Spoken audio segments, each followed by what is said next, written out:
दंडवत प्रणाम। सभी जय श्री कृष्ण पंथीय तथा हमारे सभी जो महानुभाव पंथीय हैं उन सभी को आने वाले मकर संक्रांति के शुभ अवसर पे और लोहड़ी के शुभ अवसर पे सभी को बहुत बहुत शुभकामनाएं।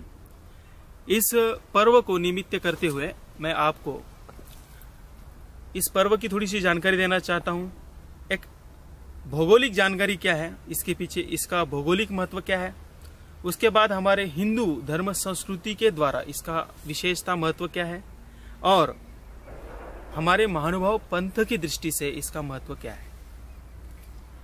भाइयों बहनों, अभी आने वाली 14-15 तारीख, हर साल मकर संक्रांति 14 तारीख को आती है, लेकिन पौष मास का जो दिन है नवमी, शुद्ध नवमी, वो आ रहा है 15 तारीख को। इसके कारण ये जो मकर संक्रांति है ये 15 तारीख को होगी, लेकिन लोहड़ी जो है वो 13 तारीख को ही होगी। अब इसका भौगोलिक महत्व जानते हैं। भौगोलिक महत्व अगर देखा जाए तो आज से मतलब 13 तारीख 14 तारीख की बात कर रहा हूं मैं, मतलब पौष शुद्ध नवमी से यानी कि 15 तारीख से लेकर आगे के जो दिन है वो दिन बड़ा होता जाएगा और रात छोटी होती जाएगी, क्योंकि दक्षिणायन जो है वो खत्म होगा और सूरज का जो उत्तरायण है वो स्टार्ट होने वाला है, यानी कि शुरुआत होना है।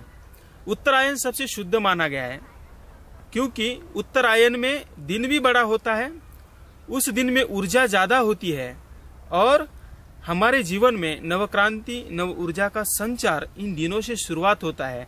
इसीलिए हमारे जो पूर्वज है हमें मकर संक्रांति के दिन गुड़ और तिल खाने के लिए संकेत करते हैं। दूसरा कारण है कि मकर संक्रांति के दिन से हिंदू धर्म में पवित्रता और अवसरों की शुरुआत अच्छे से होती है, क्योंकि हमारे महाभारत पर्व जो है, जो इस सृष्टि तला पे सबसे बड़ा पर्व माना गया है महाभारत और सबसे श्रेष्ठ माना गया है, और ऐसे इस महाभारत की समाप्ति जो है वो मकर संक्रांति के दिन ही हुई थी। दूसरा, महाभारत के सबसे महान योद्धा और पांडवों तथा कौरवों के गुरु माने जाने वाले, उनके दादा माने जाने वाले, उनके परदादा माने जाने वाले सबसे श्रेष्ठ, जो सबसे पूर्वजों में सबसे श्रेष्ठ थे और साथ साथ ही उनकी कार्य प्रणाली भी बहुत श्रेष्ठ थी, ऐसे भीष्म पितामह जिन्होंने इच्छा मृत्यु स्वीकार की थी, उन्होंने इच्छा मृत्यु के लिए भी मकर संक्रांति का दिन ही चुना। वहां तक उन्होंने उस पर्व को आने के लिए बानों की शैया पर लेटे रहे और उस दिन का इंतजार करते रहे, और वो दिन जब आया उस दिन उन्होंने अपना इच्छा मृत्यु का स्वीकार किया और इस धरा का त्याग करते हुए वो आगे चल पड़े। इस तरह हमारे हिंदू धर्म में इसका विशेष महत्व है पौराणिक अवस्था से देखा जाए तो, लेकिन हम ज्यादातर सोचते हैं कि हमारी महानुभाव पंथीय परंपरा इसे क्या कहती है।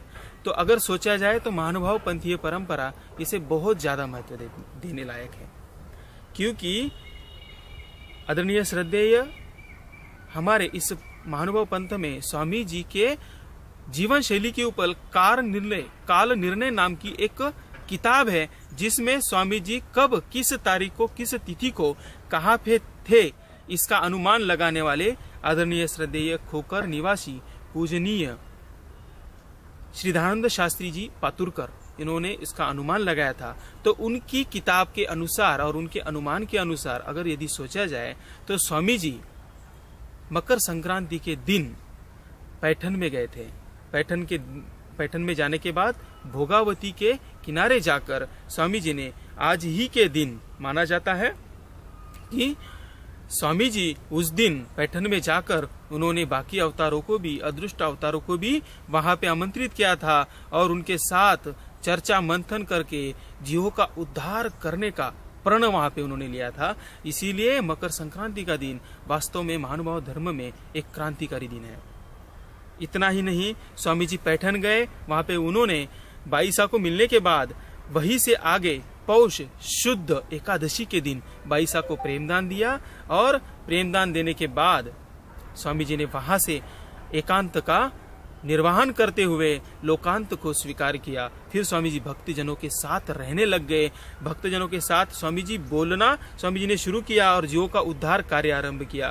फिर वहां से स्वामी जी ने बाईसा को प्रेम दिया। उसके बाद हंस राजा थी उसको भी स्थिति दी। फिर पांड्या के स्वप्न में जाकर वहां पे उन्होंने अपना नाम स्वीकार किया और वही जो द्वारिका में थे सर्वज्ञ श्री चक्रधर स्वामी जी के ही पूर्व अवतार यानी श्री चक्रपाणी अवतार जो द्वारिका में थे और कामाख्या के निमित्त देह त्याग कर फिर स्वामी जी का मतलब हरिपाल जी का देह स्वीकार कर अवतार कार्य आरंभ कर चुके थे।